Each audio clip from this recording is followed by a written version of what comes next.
परमदयालवे नमः। चिन्ता सन्तानहन्तारो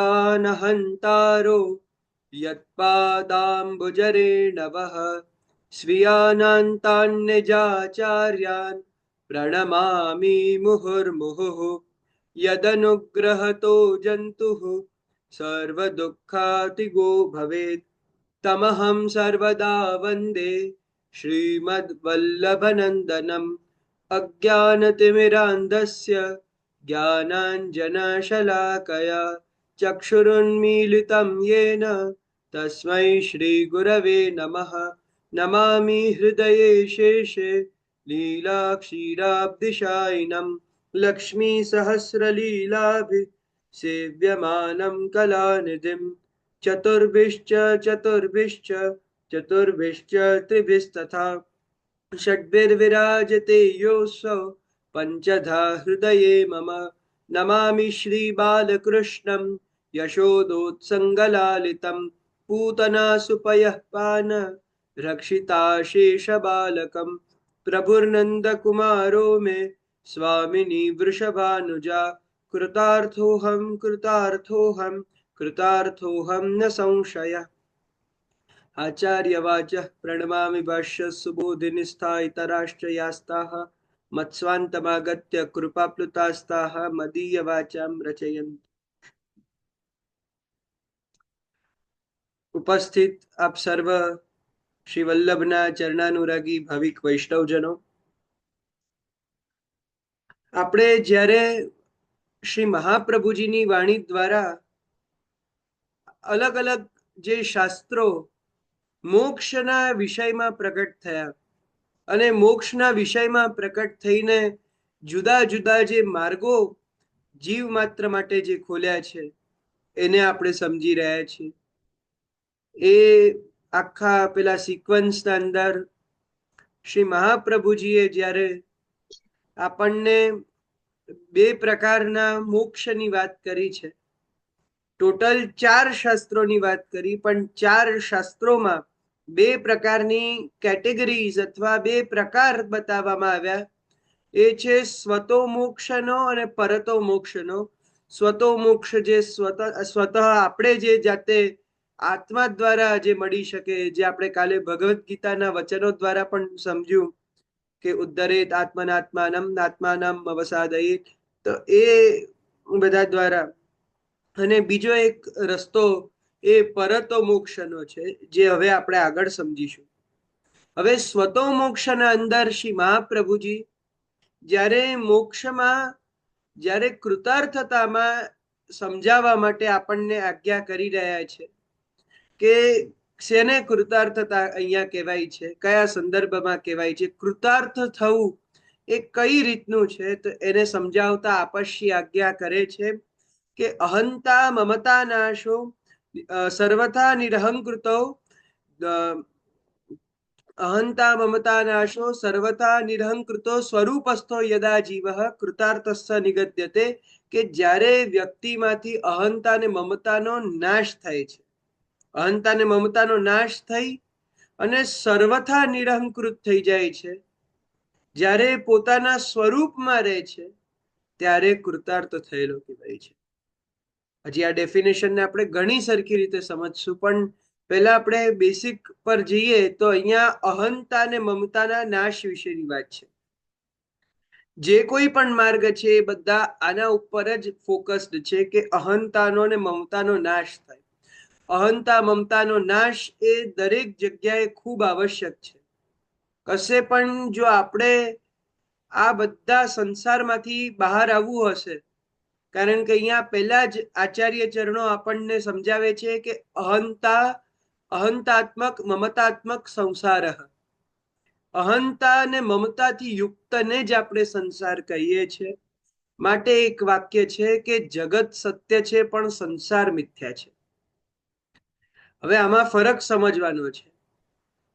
જે માયાવાદીઓ છે એવું કે છે કે બ્રહ્મ સત્ય છે ને જગત મિથ્યા છે, પણ આપણે શું કહીએ છીએ કે જગત સત્ય છે ને સંસાર મિથ્યા છે।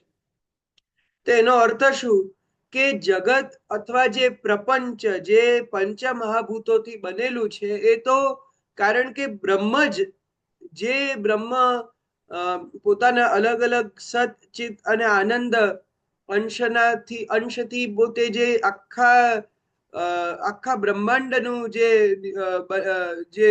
રચન કરી રહ્યા છે, એ બ્રહ્માંડને, આખા જગતને, દેવી દેવતાઓ ઇત્યાદિ બધાને જે પ્રભુ જે એમની રચના કરી રહ્યા છે, એ પ્રભુ પોતે જ પોતાના અલગ અલગ અંશથી પ્રગટ થઈ રહ્યા છે.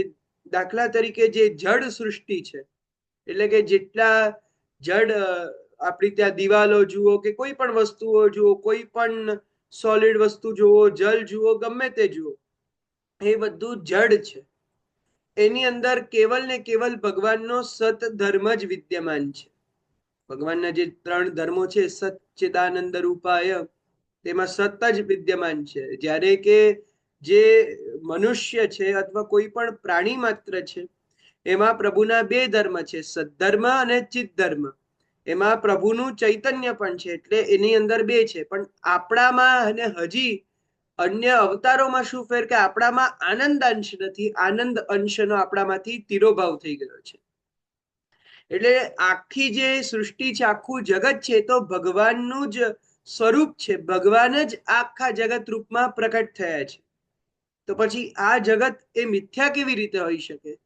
પણ મિથ્યા શું છે? તો આ અહંતાત્મક મમતાત્મક સંસાર.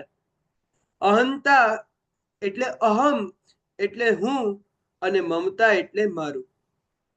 આ 2 વસ્તુ અને આ 2 દિવાલ એ આપણને કોઈ પણ રીતે કૃતાર્થ થવા નથી દેતી. આ જ આપણને હંમેશા નડતર બને છે. તો આની જ વિશે આપણી ત્યાં દરેક શાસ્ત્રમાં ચર્ચા કરવામાં આવી છે, અહંતા અને મમતાના નાશ માટે.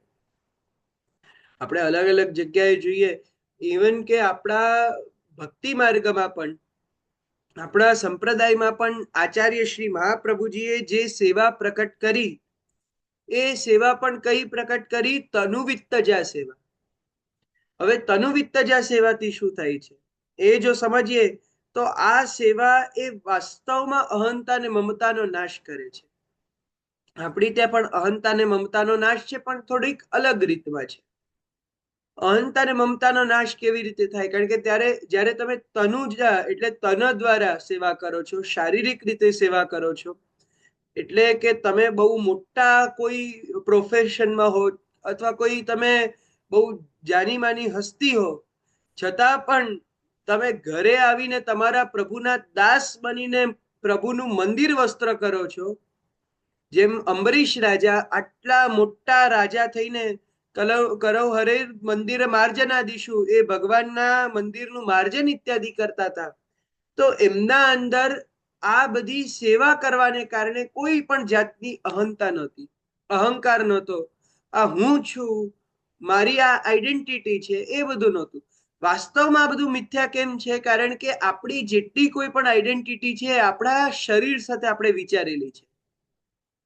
હજી આપણને આ બધું આમ ઉપરથી તો સમજાશે, ઉપરથી આપણે આને અનુભવ કરી શકશું, પણ અંદરના લેવલ પર આપણે આને જીવી નહીં શકીએ, કારણ કે હજી આપણે આ બધાના અધ્યયનની જરૂરત છે. સમજો કે આપણે અહીંયા જે હું એવું કહીએ છીએ, એ વાસ્તવમાં આપણે પોતાના શરીરથી સંબંધી કોઈ પણ કાર્યને કહેતા હોઈએ છીએ. જનરલી આપણું એટલે કહીએ ને કે હું અથવા મારું જે મમત્વ પણ છે, જેના કારણે જ આજે કોઈ પણ, ચાહે ધનથી મમત્વ હોય કે કોઈનાથી પણ મમત્વ હોય. તો હવે વિત્તજા સેવા આવી, તો વિત્તજા સેવાના અંદર જ્યાં આપણું ધન પ્રભુને સમર્પિત કરીએ છીએ, ત્યારે એ આપણું ધન પ્રતિનું મમત્વ જ્યારે આપણા ઘરના ઠાકોરજીને આપણે સમર્પણ કરીએ છીએ, ત્યારે એ આપણા મનમાંથી એના ઉપરનો જે લગાવ છે એ ઓછો થાય છે. કારણ કે પછી આપણા મનમાં એક વિચાર એવો આવે છે કે આ તો મારા પ્રભુનું પણ છે. જે આ સમર્પણ છે, અહીંયા ફરીથી એકવાર આપણે સમજીએ કે સમર્પણ પણ દાન નહીં. દાન એટલે શું? કે પરમાનન્ટલી કોઈને કંઈક આપી દેવું. જે તમે પાછા લેવાની આશા ન રાખતા હો, એને દાન કહેવાય. પરંતુ જે સમર્પણ છે, એની અંદર આપનારાની પણ સત્તા રહે છે ને લેનારાની પણ સત્તા રહે છે. એટલે અહીંયા એ વસ્તુનો ઉપભોગ તમે પણ કરી શકો છો. જ્યારે પ્રભુને કોઈ વસ્તુ અગર આપણે દાન કરી દીધી તો પછી એ વસ્તુ આપણે ફરીથી પાછી કેવી રીતે લઈશું? એટલે આપણી ત્યાં સમર્પણ છે કે આપણા પ્રભુને આપણે કોઈ પણ જાતે કોઈ સામગ્રી બનાવીને સમર્પિત કરી, તો એ સામગ્રી સમર્પિત છે એટલે આપણે પછી લઈ શકીએ છીએ. પણ અગર જો એ પ્રભુને દાન કરી દીધી હોય કોઈ પણ જાતની સામગ્રી હોય અથવા કોઈ પણ વસ્તુ હોય, તે પછી આપણો લેવાનો કોઈ અધિકાર નથી. તો આપણી ત્યાં એ સમર્પણ છે. તો એ સમર્પણ દ્વારા અહંતા ને મમતાને આપણે ડાયવર્ટ કરી દઈએ છીએ. આપણી મમતા કેવલ ને કેવલ આપણા પ્રભુ માટે રહે છે. આ એક ગ્રેજ્યુઅલ પ્રોસેસ છે, એટલે એક દિવસમાં કોઈ બદલાવ આવે એવી વસ્તુ નથી, પણ ધીમે ધીમે જેટલા આપણે એમાં આગળ વધતા જઈએ ને જેટલા આપણે પ્રયત્નો કરતા જઈએ એટલા આપણને આના વાસ્તવિક અનુભવો થતા જાય છે. એટલે કે જેમ જેમ આપણે આ સેવા તનુવિત્તજા સેવાના માર્ગને અપનાવીએ છીએ ત્યારે આ અહંતા મમતા ડાયવર્ટ થતા થતા આપણને છેવટે માનસી અપાવે છે. અહીંયા સમજો કે જે આપણી અહંતા છે, અહંકાર છે, એને આપણે અહમ શબ્દના આગળ દાસ શબ્દ લગાડીને પછી એ અહમનો પ્રયોગ કર્યો છે. પહેલા આપણે અહમ અહમ હું કરતા, પણ જ્યારે શ્રી મહાપ્રભુજી આપણને આ ભક્તિ માર્ગ સમજાવ્યો ત્યારે અહમની આગળ દાસ આવી ગયો, તો દાસોહમ થઈ ગયું કે હું કૃષ્ણનો દાસ છું. એટલે હું તો છું પણ હું ખાલી હું નથી, હું એ કૃષ્ણનો દાસ છે. એટલે આપણું હું પણ આપણે કૃષ્ણને ધરી દીધો, આપણો અહમ પણ પ્રભુને ધરી દીધો. અને હવે એ સિવાય આપણું જે મમત્વ છે કેવલ ને કેવલ આપણા પુષ્ટિ પુરુષોત્તમ શ્રી કૃષ્ણ માટેનું છે. શ્રી કૃષ્ણ મારા છે, એ જ કૃષ્ણ મારી શરણ છે. શ્રી કૃષ્ણ શરણમ મમ, તો મમ આવ્યું કે નહીં અહીંયા? એટલે એ કૃષ્ણ જ મારા શરણ છે. તો અહીંયા આપણું મમત્વ પણ કેવલ ને કેવલ શ્રી ઠાકોરજી માટે છે. તો એ રીતના આપણો અહમ ને આપણું મમત્વ એ બંને આપણે ડાયવર્ટ કરી દીધું. તો આ રીતના આપણા પુષ્ટિ ભક્તિ માર્ગમાં પણ અહંતા ને મમતાનો કંઈક ઉપાય તો કરવો જ પડે છે. દરેક જગ્યાએ અહંતા ને મમતાનો ઉપાય બતાવવામાં આવ્યો જ છે. તેવી રીતે સાંખ્ય વગેરે શાસ્ત્રોમાં પણ અહંતા મમતાના સર્વથા નાશની જ વાત કરવામાં આવી છે, જે અલગ અલગ મેથડ્સથી થાય છે. હવે સાંખ્ય શાસ્ત્રના જેમ આપણે વાત કરી કે ભાગવતજીમાં જેમ સર્ગ લીલા અથવા તૃતીય સ્કંદના અંદર આપણે સમજીએ છીએ કે ભગવદાવતાર કપિલજી એમણે સાંખ્ય શાસ્ત્રોને પ્રકટ કર્યા, અને પછી ઘણા બધા સાંખ્યાચાર્યો આપણી ત્યાં થઈ ગયા. હવે એ સાંખ્યમાં પણ કયા સાંખ્ય કોના માન્ય છે ને કયા નથી એનું પણ શ્રી મહાપ્રભુજી આપણને માર્ગદર્શન કરે છે. સાંખ્ય શાસ્ત્રની અંદર મેન બે ફલ બતાવવામાં આવ્યા છે. એક તો સ્વરૂપ જ્ઞાન, આપણે કોણ છીએ એનું જ્ઞાન, અને બીજું એ જ જ્ઞાન દ્વારા મોક્ષની પ્રાપ્તિ. અને આમ જોવા જાવ તો આ બે નથી, એક છે. આ વસ્તુ દેવકીનંદજી ખૂબ સુંદર રીતે આપણને સમજાવે છે કે સ્વરૂપનું જ્ઞાન થવું જ, કારણ કે અહીંયા શ્રી મહાપ્રભુજી પણ એ જ આજ્ઞા કરી કે સ્વરૂપસ્તો યદા જીવ કૃતાર્થસ્સ નિગદ્યતે. જ્યારે જીવ પોતાના સ્વરૂપમાં આવી જાય છે ત્યારે એ કૃતાર્થ બની જાય છે. અને આ જ વસ્તુ શ્રી પુરુષોત્તમજીએ પણ પુરાણોના વચનથી કોટ કરી. જેમ કે હું બતાવું તો મુક્તિર હિત્વાન્યથા રૂપમ સ્વરૂપેણ વ્યવસ્થિતિરી ઇતિ પુરાણે. તો પુરાણોમાં પણ આ શ્રી મહાપ્રભુજીએ જે બતાવ્યું એ પહેલા કહેવામાં આવ્યું છે કે સ્વરૂપમાં એ વ્યક્તિની સ્થિતિ થવી, પોતાના મૂળ સ્વરૂપમાં. એને એ શું છે એ પણ આપણે આગળ સમજીશું કે સ્વરૂપમાં સ્થિતિ થવું એટલે શું. પણ પહેલા એક વસ્તુ આપણે અહીંયા થોડુંક સમજી લઈએ અને એક મનમાં ગાંઠ બાંધી લઈએ. શ્રી મહાપ્રભુજી દ્વારા બતાવેલા જેટલા સિદ્ધાંતો અથવા જેટલા આપશ્રીના વિચારો છે, એક રીતે આપણે કહી શકીએ કે સ્વતંત્ર છે, પરંતુ શ્રી મહાપ્રભુજીના એક પણ બનાવેલા નથી. બધા ને બધા શાસ્ત્રીય જ વિચારોનું પ્રણયન શ્રી મહાપ્રભુજીએ કર્યું છે. બધા જ શાસ્ત્રીય વિચારો છે. શ્રી મહાપ્રભુજી કોઈ પણ શાસ્ત્રથી એક ઇંચ પણ બહાર નથી કોઈ વાત કરતા. અને એ જ આખી શાસ્ત્રીય ભક્તિ માર્ગની પરંપરા પણ આપણી ત્યાં આવી છે. જે આપણે ભક્તિ કરીએ છીએ એ ભક્તિ તો પહેલેથી જ ભગવદ્ ગીતા અને ભાગવતજીમાં પ્રણીત હતી. ભાગવતજીમાં એ ભક્તિ માર્ગનો ઉપદેશ છે, સર્વ વસ્તુની સમર્પણ કરવાનો પણ ઉપદેશ છે. એવી રીતે ભગવદ્ ગીતામાં પણ બધું જ છોડીને કેવલ શરણાગતિ લેવાનો પણ ભગવદોપદેશ છે. તો અહીંયા બધી જ રીતના ઉપદેશો જે શાસ્ત્રોમાં હતા એ જ ફરીથી શ્રી મહાપ્રભુજીએ કીધું. હવે અહીંયા એક પ્રશ્ન એ પણ થઈ શકે કે શ્રી મહાપ્રભુજી જ્યારે આટલા બધા શાસ્ત્રો વિદ્યમાન હતા તો ફરીથી કેમ પધાર્યા? તો એનું બહુ સરળ કારણ છે કે આપણું સામર્થ્ય એવું ન જોઈને, કારણ કે જીવ આજના જે આપણે બધા છીએ, આપણે કોઈ એક તો અત્યારના સમયમાં શાસ્ત્રોનું અધ્યયન નથી કરતા. બીજી વસ્તુ, અધ્યયન કર્યા પછી આપણે શાસ્ત્રના અર્થ નથી સમજતા. અધ્યયન તો કરી શકીએ પણ એના અર્થ નથી સમજી શકતા. અને બીજી વસ્તુ કે આટલા બધા શાસ્ત્રોના મહાસાગરમાંથી સૌથી વધારે જે આપણને ભગવત ભક્તિ પ્રદાન કરનારા અથવા વાસ્તવમાં આપણને શ્રી ઠાકોરજી સુધી પહોંચાડી શકે એવા શાસ્ત્ર વચનો અગર જો ચૂની ચૂનીને કાઢવા હોય અને એક જગ્યાએ સંકલિત કરવા હોય તો શ્રી મહાપ્રભુજી સિવાય આ કાર્ય બીજું કોઈ કરી નથી શકતું. એટલા માટે જ કહે છે કે નૈયન્યો વાગદીશા છ્રુતિગઢ બચસામ ભાવમાજ્ઞા તુમિષ્ટે. તો મહાપ્રભુજી સિવાય એક તો આપણને એ શ્રુતિઓની આજ્ઞા જ ન સમજાય, અને બીજી વસ્તુ કે આટલી બધી આજ્ઞા વચ્ચે આપણે શું ફોલો કરવું છે એ આપણને ખબર ન પડે. એટલે આપણા જીવનું એટલું સામર્થ્ય નથી, એની માટે શ્રી મહાપ્રભુજી આપણને આવો માર્ગ આપ્યો છે. જો શ્રી મહાપ્રભુજીએ કઈ વાત કેમ કીધી છે એ આપણે સમજવી હોય તો આપણે શાસ્ત્રનો એ અધ્યયન કરવો પડે, સમજવું પડે. અને કઈ ન થતું હોય તો છેવટે શ્રી મહાપ્રભુજીની એક આજ્ઞાને, એકમાત્ર શ્રી મહાપ્રભુજીની દરેક આજ્ઞાનું આપણે અનુસરણ જીવનમાં કરતા રહીએ તો દરેક શાસ્ત્રની આજ્ઞાનું પાલન આપણાથી થઈ ગયું.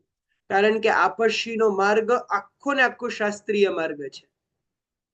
જેટલી આપણે અપરસ જોઈએ છે, મેંડ મર્યાદા જોઈએ છે, આ બધી કોઈ શ્રી મહાપ્રભુજીએ ભક્તિ માર્ગમાં બતાવેલી નથી.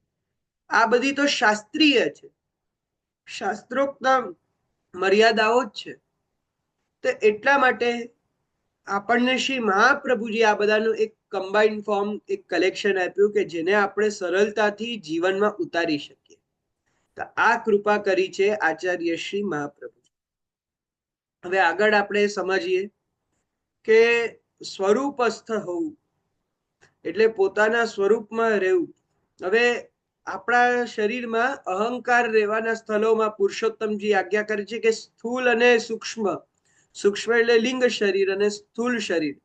હવે એ બંનેમાં પણ શું ફેર છે કે સ્થૂલ શરીર એટલે જે આપણા બીજા બહારના જે બધા ઇન્દ્રિયો છે, આપણી આંખ, નાક, જીવા, કાન, ત્વચા ઇત્યાદિ, એ બધા આપણા સ્થૂલ શરીરના ભાગ છે. જ્યારે કે સૂક્ષ્મ શરીર અથવા લિંગ શરીર કે જેના ભાગ આપણે જોઈ નથી શકતા, એટલે મન, બુદ્ધિ ઇત્યાદિ જે પંચ જ્ઞાનેન્દ્રિયો છે એ બધા. તો આ બધાનો જે આખું કહીએ ને કે બધા જે સૂક્ષ્મ શરીર બને છે એની અંદર પણ અહંકાર છે, અહમતા છે, અને સ્થૂલમાં પણ છે. તો આ બંનેનો નાશ થવો અને પછી સમજવું કે આ શરીરમાં રહેલો કોણ છે. ત્યારે કારણ કે જ્યાર સુધી તમે પોતાની જાતને ગાડી માનતા રહેશો ત્યાર સુધી તો પછી તમારું સ્ટેરિંગ, કારણ કે જો આપણે ગાડીની અંદર બેસનારા છીએ અથવા ગાડીના ડ્રાઈવર છીએ અને આપણે ગાડી છીએ, એ બંને માન્યતાઓમાં એક આપણે જ્યારે અંતર શોધવા લાગીએ છીએ કે હું ગાડી નથી, હું ગાડીમાં બેસેલો છું. જો ગાડીનો કોઈ દિવસ કંટ્રોલ પોતા ઉપર નથી હોતો. હવે આજકાલ ઓટોમેટિક કાર્સ આવી છે, એ અલગ વસ્તુ છે કે એમાં ડ્રાઈવર જ પોતે કાર હોય છે, પણ સામાન્ય રીતે કોઈ પણ ગાડી જે હોય છે એનો કંટ્રોલ પોતા પર હોતો નથી. એ ગાડી પછી જો આમનામ કદાચ ચાલુ થઈ ગઈ, એને સ્ટેરિંગ દ્વારા દિશા નહીં આપવામાં આવી તો ગમે ત્યાં જઈને ઠોકાઈ શકે અથવા પહેલા તો ચાલુ જ ન થાય. તો અહીંયા જ્યારે ડ્રાઈવર અથવા ગાડીમાં બેસનારો એને ગાડીને દિશા પ્રદાન કરે છે ત્યારે થાય છે.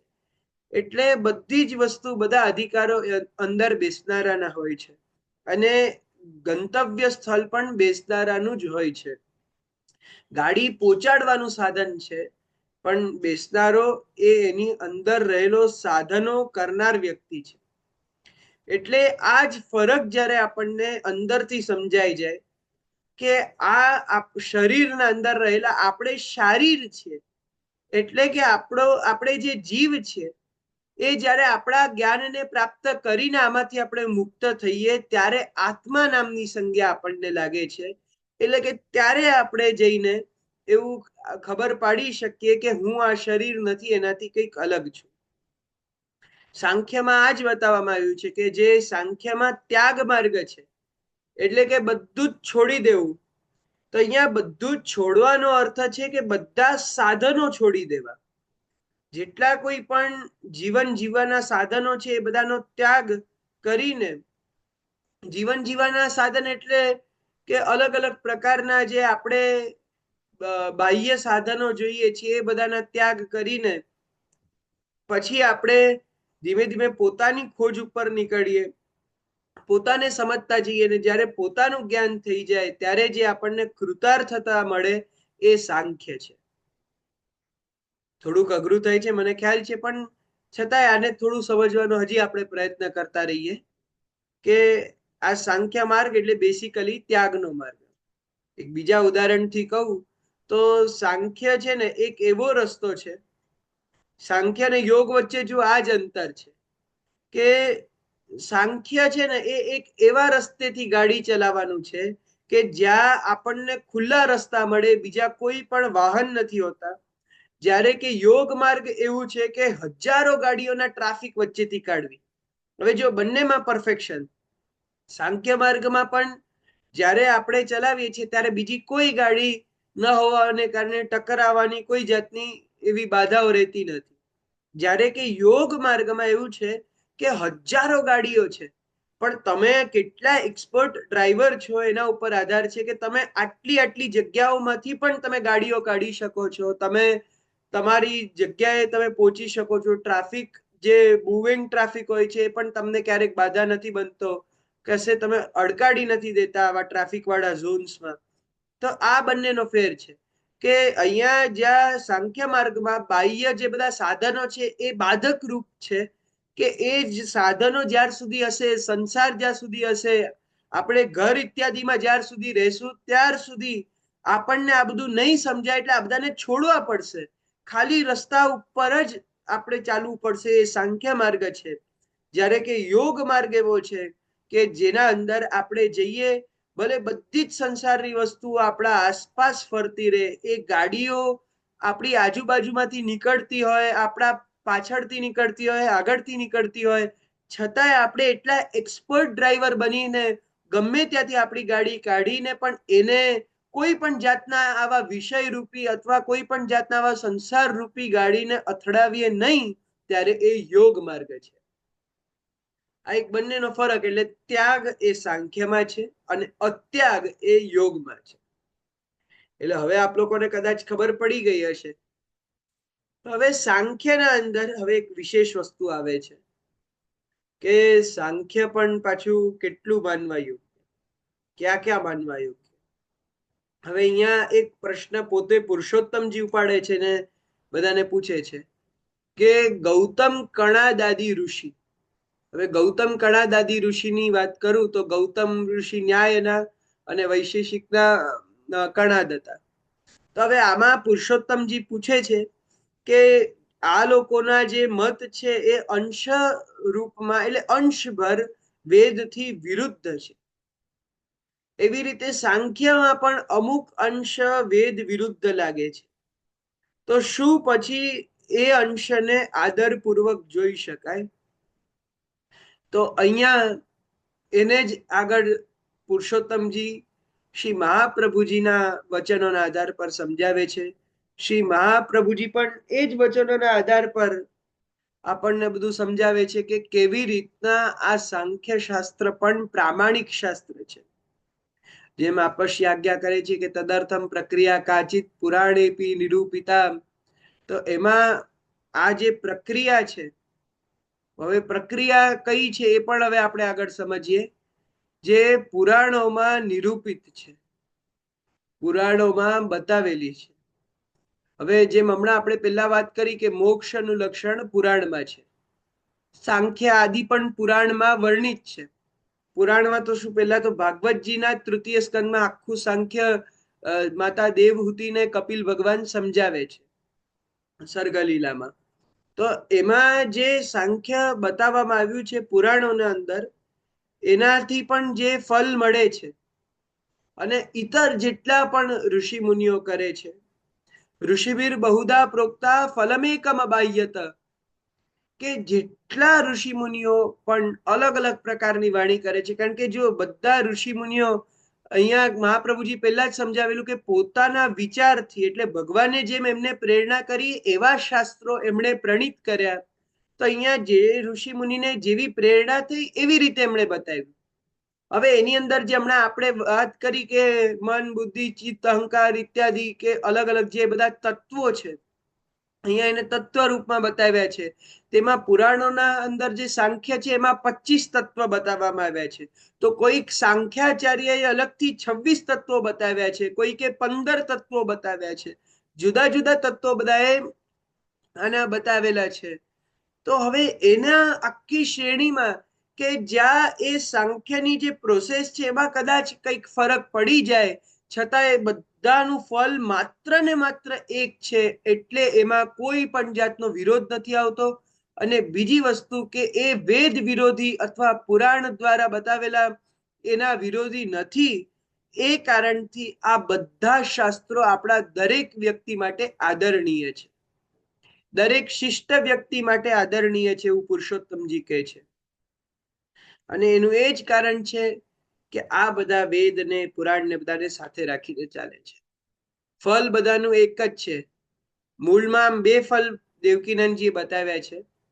એક તો જે ફલ છે, જેમ હમણાં આપણે પહેલા વાત કરી કે સ્વરૂપ જ્ઞાન થવું, પોતાનું પોતે આપણે કોણ છે એનું જ્ઞાન થવું, અને બીજું જ્ઞાન દ્વારા મોક્ષની પ્રાપ્તિ કરવી. આ બે રીતના. તો એ બંને જે છે આમ એક જ છે, કારણ કે તમને જ્યારે સ્વરૂપનું જ્ઞાન થશે તો જ્ઞાન દ્વારા મોક્ષ થઈ જ જવાનો છે. પણ આમ બે પ્રકારના ફલ એ સાંખ્ય દ્વારા આપણને મળે છે. તો એ સાંખ્યમાં પણ જ્યાર સુધી આપણને એ વેદથી અલાઇન્ડ અથવા વેદથી અવિરુદ્ધ જોવા મળે છે ત્યાર સુધી વાંધો નથી. પણ જ્યારે બાહ્ય સાંખ્યની વાત આવી ત્યારે એમાં ઘોટાળો થશે. હવે બાહ્ય સાંખ્ય એટલે શું? બાહ્ય એટલે બહિર્મુખ, નિરીશ્વરવાદી સાંખ્ય. સાંખ્યમાં પણ ઈશ્વરવાદી હોય છે ને નિરીશ્વરવાદી હોય છે. અને ખરેખર મહાપ્રભુજી તો આ બધા નિરીશ્વરવાદીઓને નરકગામી કહે છે. ઘણી જગ્યાએ એના વર્ણન મળે છે કે નિરીશ્વરવાદી જે સાંખ્યો, જે ખરેખર પૂર્ણ રીતે અજ્ઞાની છે. તમે જુઓ તો શ્રીમદ ભાગવતજીના દશમ સ્કંદના દ્વિતીય અધ્યાયના 32મા શ્લોકમાં જ્યારે આપણને જોવા મળે છે કે શ્રી મહાપ્રભુજી સુબોધનીજીમાં સાંખ્યવાદીઓ, નિરીશ્વર સાંખ્યવાદીઓને ટાર્ગેટ કરીને આપશી એમનું નામ લઈને આજ્ઞા કરે છે કે એ લોકો સાથે શું પ્રોબ્લેમ થઈ રહી છે. મહાપ્રભુજી કહે છે કે બિચારા એમનો પણ વાંક નથી, એ લોકો નિરીશ્વરવાદી કેમ થઈ ગયા? તેનું કારણ મહાપ્રભુજી બહુ સુંદર સમજાવે છે કે એક સમયમાં આ બધા પણ પોતાના કોઈક ને કોઈક જ્ઞાનના કારણે ભગવદ ઉપાસના કરતા હતા. એમના અલગ અલગ જન્મોના જ્ઞાનથી એ પ્રભુની ઉપાસના કરતા હતા. પણ ધીમે ધીમે જેમ એમના અંદર દૂષિત કર્મો એમના જ્ઞાનથી મિક્સ થવા લાગ્યા, એમ એમ કરીને એમનામાંથી ભગવદ અંશ જતું રહેવા લાગ્યું. અને કારણ કે ભગવદ અંશ જતું રહેવા લાગ્યું તો એનું ફળ શું થયું કે એ બધા નિરીશ્વરવાદી થઈ ગયા. નિરીશ્વરના અહીંયા મહાપ્રભુજીએ બે અર્થ કીધા છે. એક તો તમે ઈશ્વરને માનતા નથી, ઈશ્વરના એક્ઝિસ્ટન્સને નથી માનતા, ને બીજા ઈશ્વર તમારી અંદર પણ એક્ઝિસ્ટ નથી કરતા. એટલે શું કે ઈશ્વરનું જે પરબ્રહ્મ સ્વરૂપ અથવા જે આનંદાત્મક સ્વરૂપ, રસાત્મક સ્વરૂપ છે, કે જે અંદર બિરાજે તો વૈષ્ણવતા જાગૃત થાય, જે અંદર બિરાજે તો મનમાં ભાવ થાય, જે સ્વરૂપ આજે આપણા બધાના હૃદયમાં છે, ત્યારે આપણને આટલી જિજ્ઞાસા થઈ કે આપણે પ્રભુને જાણીએ. જ્યારે એ સ્વરૂપ હૃદયમાં છે ત્યારે આપણે સેવા કરી શકીએ છીએ, ત્યારે સ્મરણ કરી શકીએ છીએ. એ ભગવદ અંશ વગર કોઈ પણ વસ્તુ પોસિબલ નથી. એ ભગવદ અંશ જ જ્યારે તમારામાંથી જતો રહે તો પછી કોઈ એવો ચાન્સ નથી કે તમે ઈશ્વરમાં શ્રદ્ધા રાખી શકો. પછી તમે 100% નિરીશ્વરવાદી જ બની જવાના. આ શ્રી મહાપ્રભુજી દૂષિત કર્મોથી આપણને બચાવવા માટે આપણને સચેત કરે છે.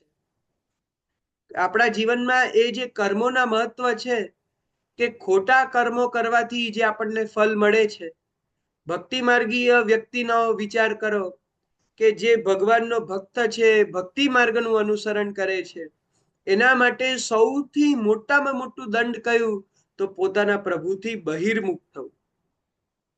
ઠાકોરજીથી આપણે એવા બહિર્મુખ થઈ જઈએ કે આપણને ખબર ના પડે કે અમે બહિર્મુખ થયા છીએ. ઈશ્વર પરથી વિશ્વાસ જતો રહેવો, ઈશ્વર પરથી શ્રદ્ધા જતી રહેવી, અને ધીમે ધીમે કરીને ખોટી રીતનું જે અજ્ઞાન છે આપણે અંદર એ વધી જવું, એ બધા એક દંડ જ છે. દૂષિત કર્મોના દંડથી બિચારા નિરીશ્વરવાદી થઈ ગયા છે. પણ એ નિરીશ્વરનો પ્રચાર કરીને વેદનો વિરોધ કરનાર તો બધા નર્કમાં જ જશે, એ શ્રી મહાપ્રભુજી કે છે. વેદનો વિરોધ કારણ કે તમે બધાનો વિરોધ કરો. આજે વિચાર કરો કે તમે જે ગામમાં રહેતા હો ત્યાંના રાજાનો તમે વિરોધ કરો તો શું થાય? કોઈ પણ જગ્યાએ તમે રહેતા હો, તમારા ઘરમાં તમે તમારા આખા કુટુંબના મોટાઓનો કે કોઈનો વિરોધ કરો, વિરોધ જ કર્યા કરો, કોઈ પણ એમની વાત માનો નહીં, તો તમને ઘરથી બહાર કાઢવામાં આવે. પહેલા જ્યારે રાજાશાહી હતી, રાજાના તમે એક વાક્યથી અલગ ગયા તો તમને રાજ્યમાંથી બહાર કાઢવામાં આવે. તો ત્રિલોકના નાથ કે જેમની જ સત્તાના અંતર્ગત આપણે બધા રહીએ છીએ, એમના સ્વ નિશ્વાસ દ્વારા પ્રકટિત વેદવાણીને જો આપણે એનાથી કોઈ વિરોધી વાત કરીએ છીએ અથવા એ વેદવાણીને કોઈ પણ રીતે જુટલાવવાની કોશિશ કરીએ છીએ, એટલે આપણે સાક્ષાત શ્રી ઠાકોરજીની વાણીનો દ્રોહ કરીએ છીએ. આપણે ઠાકોરજીની વાત કાપીએ છીએ. એટલું યાદ રાખજો જ્યારે આપણે વેદ માટે કોઈ પણ શબ્દ બોલવા જઈએ ત્યારે. આજે ઘણા બધા લોકો છે, મેં જોયું છે કે ભક્તિના નામ પર એવું કહે છે કે ભાઈ વેદ બધું છોડી દેવું જોઈએ, આપણે તો ભક્ત છીએ ને ભક્તિની જ વાત કરવી જોઈએ. ઘણા વ્રજમાં એવા લોકો છે. પણ અત્યારે પ્રોબ્લેમ શું છે કે આપણે એ બધા વેદો છોડવા માટે તૈયાર થઈ ગયા. જ્યારે શરત શું હતી કે લોક વેદ બંનેનો ત્યાગ થાય ત્યારે. લોક વેદ ત્યાગ શરણ ગોપીશ કો. તો એમાં જ્યારે બંને છૂટી જાય, લોક અને વેદ અને એ શરણાગતિ, એ દ્રઢ સમર્પણ આપણું, તો અહીંયા હજી પણ આ કોઈ પણ વ્યક્તિનું લોક નથી છૂટ્યું, બધાના વેદ તરત છૂટી જાય છે. કારણ કે વૈદિક કર્મો કરવાથી કોઈ સાંસારિક પ્લેઝર નથી મળતા. પેલું તમે લોકમાં જાઓ તો બે લોકોની પ્રશંસા મળે, લોકોથી પૈસા મળે, એટલે લોકના કાર્યો બધા કરશું, પણ વૈદિક કાર્યોમાંથી અમને કઈ મળતું નથી, કોઈ સિદ્ધિ નથી થતી, તો અમે વેદવાણીને ખોટા કહીશું. આ રીતના જ વિરુદ્ધ ધર્માચરણને શ્રી મહાપ્રભુજી પાષંડ કે છે, પાખંડ કે છે. વેદવાણીનું અનુસરણ એ ચોક્કસ થવું જોઈએ, પણ વેદવાણી આપણા ગુરુએ જે આપણને સમજાવી કે કેવી રીતે અનુસરવી, એ હિસાબે. એટલે શ્રી મહાપ્રભુજીના ગ્રંથોનું અધ્યયન દરેક પુષ્ટિ માર્ગીય માટે જરૂરી છે. કારણ કે આપશ્રીએ જે રીતના આપણને આ પ્રેક્ટિકલ લાઈફમાં વેદ માર્ગના અનુસરણ કરતા શીખવાડ્યું છે, એનાથી આપણને ખૂબ સિમ્પલ બની ગયું છે કે આપણે એ માર્ગમાં પણ સ્થિત રહીએ. વેદ ધર્મ ક્યારે નથી કરવાનો? કે જ્યારે આપણને એ સ્ટેટ અચીવ થઈ જાય, આપણે એ લેવલના બની જઈએ કે જે આપણા ઉપર એવી કૃપા થઈ ગઈ હોય કે એના પછી આપણને આપણાને પ્રભુ વચ્ચે બીજું કોઈ રહેતું જ નથી, આપણને આખો સંસાર ભૂલી જવાય છે. ત્યારે વૈદિક કર્મો ન કરીએ, ત્યારે વૈદિક ધર્મોનું અનુસરણ ન કરીએ તો એમાં છૂટ છે. પણ શ્રી મહાપ્રભુજી સ્પષ્ટ કહે છે કે વૈષ્ણવો પણ જો વૈદિક ધર્મોને અનુસરતા અથવા એનાથી વિરુદ્ધ કોઈ પણ આચરણ કરે છે અથવા વેદની નિંદા પણ કરે છે, તો એ વૈષ્ણવ નરકગામી તો નહીં થાય, પરંતુ હીન યોનિમાં એનો જન્મ થશે. એટલે શ્રી મહાપ્રભુજી એકદમ કટ્ટર સનાતન વૈદિક હતા. અને વેદના, કારણ કે આપના માટે તો કહેવાય છે, ભલે શ્રી ગુસાઈજી માટે કહેવાયું છે, પણ શ્રી મહાપ્રભુજી માટે પણ એપ્લિકેબલ છે કે વેદ વચન પ્રતિપાલ્યો પાર્યો ચહુ યુગ, વેદ વચન પ્રતિપાર્યો. તે વેદના વચનને પ્રતિપાદિત કરવા, એને બચાવવા માટે ને આપણા જેવા સુધી પહોંચાડવા માટે પુરુષોત્તમ જ પ્રગટ થયા છે. એ શીખ આપણને અહીંયાથી મળે છે. એટલે આ થોડાક હાર્ડ સેશનમાં પણ આપણે થોડુંક સમજવાનો પ્રયત્ન કરીશું કે એ સાંખ્યમાં પણ જે સાંખ્ય વેદથી વિરુદ્ધ છે, અનિશ્વર સાંખ્ય, કે જ્યાં ઈશ્વરનો વિરોધ છે, ઈશ્વર જ્યાં નથી માનવામાં આવતા, એવા અનિશ્વરવાદી લોકોનો સંગ આપણે બચાવવો જોઈએ, ન કરવો જોઈએ. એ અનિશ્વરવાદી સાંખ્યો એ આપણને ચોક્કસ કોઈ પણ જગ્યાના કુવામાં નાખશે કે ખાઈમાં નાખશે, ગમે ત્યાં નાખશે, પણ ગ્રાઉન્ડ લેવલ પર આપણને નહીં રહેવા દે. એટલે આપણે અગર જો કરવું પણ હોય, સાંખ્યમાં પડવું પણ હોય, તો પછી ઈશ્વરવાદી જે સાંખ્યો, જે વેદ માર્ગથી અવિરુદ્ધ સાંખ્યો છે, એમાં જઈએ. તો આટલું શ્રી મહાપ્રભુજી આપણને સમજાવ્યું. આગળ શ્રી મહાપ્રભુજી યોગ માર્ગની વાત કરે છે, જે અત્યાગનો માર્ગ છે. અત્યાગો યોગ માર્ગો હિ, અત્યાગે યોગ માર્ગો હિ, કે અત્યાગ જેમાં સાધનોનો ત્યાગ નથી. જ્યારે સાંખ્યનો આપણે માર્ગ જોયો કે જેમાં બાહ્ય બધાનો સાધનોનો ત્યાગ છે, તો યોગ માર્ગમાં સાધનોના વચ્ચે રહીને પણ આપણે એ પ્રકારનું આપણું સ્વરૂપસ્થ જ્ઞાન પ્રાપ્ત કરવાનું છે. તો એ યોગ માર્ગના અંદર કોઈ પણ આવો સાધનનો ત્યાગ નથી, પરંતુ ત્યાગ તો છે.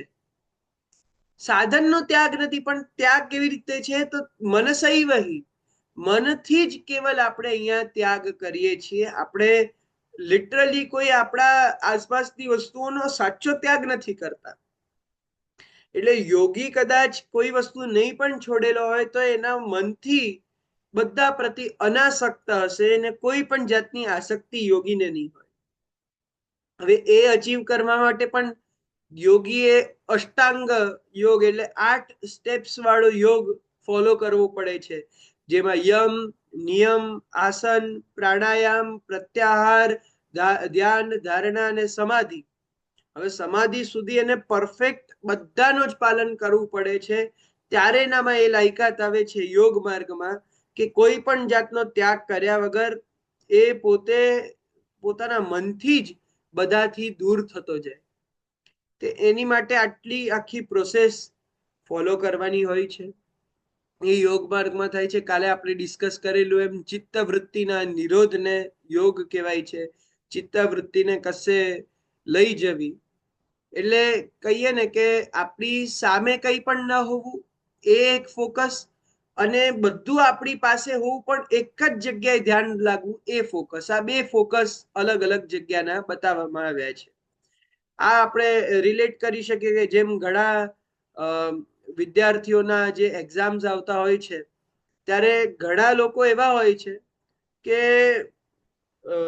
બધું જ આખું જ્યારે એક્ઝામ આવે ને ત્યારે આખા આઇસોલેટેડ થઈ જાય. એટલે એક રૂમના અંદર બધી વસ્તુઓ છોડી દે, બધા સંસાધનો, ઇલેક્ટ્રોનિક સંસાધનો બધું છોડી દે, બધી વસ્તુ રમવા કરવાનું બધું જ છોડી દે. એક જગ્યાએ, એક રૂમમાં, એક ટેબલમાં અને એક બુક સાથે એ લોકો બંધ થઈ જાય છે. એટલું બધું ડેડિકેટેડ ફોકસ હોય છે. તો એ ત્યાગ માર્ગ નો એક ઉદાહરણ થઈ શકે. પણ અત્યાગ માર્ગ કેવો? જેવો આપણી ત્યાંના એક એ સ્વામી વિવેકાનંદની વાત છે કે કોની વાત છે મને પાક્કું નથી ખ્યાલ, પણ એ જ્યારે નાના હતા ત્યારે કહેવાય છે કે જે સમયે એ સ્ટ્રીટ લાઇટની નીચે બેસીને ભણતા, અને એ સમયમાં આખી બાજુમાંથી લગ્નની બારાત નીકળી જાય છે, ખૂબ ઢોલ નગાડા વાગે છે, છતાં પણ એ જરા પણ ડિસ્ટર્બ નથી થતા. અરે એટલું નહીં, ડિસ્ટર્બ થવાની વાત તો નહીં, પણ જ્યારે કોઈ વ્યક્તિ એને આવીને પૂછે છે કે અહીંથી કોઈ બારાત ગઈ હતી, ત્યારે એમને એ પણ નથી ખબર કે અહીંયાથી કોઈ બારાત ગઈ હતી. આટલા ઢોલ નગાડાના અવાજ એને સંભળાતા નથી.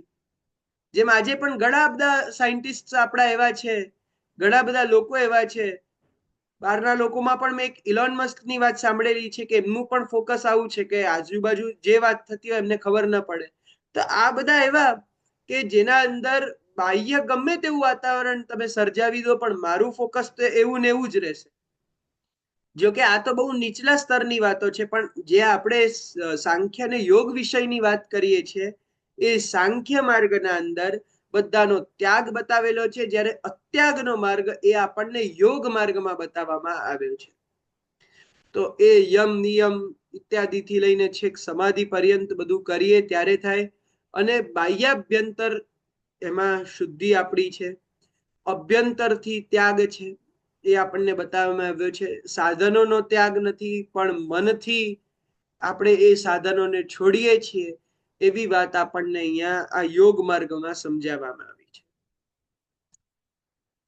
અને આ જ યોગીઓ જે યોગ માર્ગનું અનુસરણ કરે છે, પાછા ઠાકોરજીની જો વાત કરીએ, કારણ કે આ બધા માર્ગોમાં એક શ્રેષ્ઠતાનો પણ વિચાર કરવાનો છે. આપણે શ્રેષ્ઠતા જ્યારે વિચારીશું કે આમાં બધામાં આપણા માટે સૌથી ઉત્તમ શું, ત્યારે આપણને ચાલીને એક ભગવત માર્ગ મળશે. તો આમાં એક બહુ સારું સુંદર આપણા શાસ્ત્રોનું વાક્ય છે કે નાહમ વસામી વૈકુંઠે, પ્રભુ આજ્ઞા કરી રહ્યા છે, યોગી નામ હૃદયેન ચ મદભક્તા યત્ર ગાયંતી તત્ર તિષ્ઠામિ નારદ. નારદજી જ્યારે પ્રભુનો એડ્રેસ પૂછે છે, ત્યારે પ્રભુ આ રીતની આજ્ઞા કરે છે કે હું વૈકુંઠમાં પણ નથી અને યોગીઓના હૃદયમાં પણ નથી. કારણ કે એ યોગીઓની પણ કેપેસિટી નથી, અથવા એમનો માર્ગ એવો નથી, અને એ બધા કરતા વધારે પ્રાયર વસ્તુ કે એમના ઉપર એવી કૃપા નથી કે એ લોકો એ માર્ગનું અનુસરણ કરી શકે. એટલે એક રીતે વિચાર કરો ને કે આ બધા માર્ગ તો અવેજીના માર્ગ છે, કે જ્યારે કૃપા નથી થઈ ત્યારે આ બધા હજારો રસ્તાઓ આપણા માટે ખુલ્લા છે, પણ જ્યારે કૃપા થઈ ગઈ છે, મદભક્તા યત્ર ગાયંતી તત્ર તિષ્ઠામિ નારદ, જ્યારે એ ભક્તિ કરવાનો, પ્રભુના ગુણગાન ગાવાનો, પ્રભુના આવા સેવનનો, પ્રભુની સેવા કરવાનો, ભજન કરવાનો જ્યારે આપણને આવો સુંદર માર્ગ મળેલો છે, ત્યારે યોગ માર્ગ અને સાંખ્ય માર્ગ એ તો બહુ દૂર દૂર સુધી આપણા કોઈ કામના નથી. કારણ કે એ યોગીઓ કરતા પણ શ્રી ઠાકોરજી એ ભક્તોના હૃદયમાં, ભક્તોના મધ્યમાં બિરાજમાન છે. એટલે એ ભક્તો એ બધા જ કેટેગરીઝમાં સૌથી શ્રેષ્ઠતમ છે. તો આ રીતના આપણે આ માર્ગો સમજ્યા. હવે આવતીકાલે આપણે થોડુંક આવતીકાલે તો શું, પણ હવે આવતા શુક્રવારે આપણે બધા મળીએ, અને તે વખતે આપણે વધારે વિશેષ સમજીશું કે આગળ શ્રી મહાપ્રભુજી હવે પરતો મોક્ષમાં શું સમજાવે છે. કારણ કે અત્યાર સુધી તો આપણું સ્વતો મોક્ષ ચાલતું હતું. સ્વતઃ મોક્ષના એ બે માર્ગ, સાંખ્ય અને યોગ, આપણે સરખી રીતે સમજ્યા આ બંને શાસ્ત્રો. હવે આપણે પરતો મોક્ષ તરફ જઈશું કે કેવી રીતના દેવતાઓ દ્વારા આપણને મોક્ષ પ્રાપ્ત થાય છે, એના માર્ગ શ્રી મહાપ્રભુજી બતાવે છે, અને આપણે આવતા શુક્રવારના સેશનમાં સમજીશું.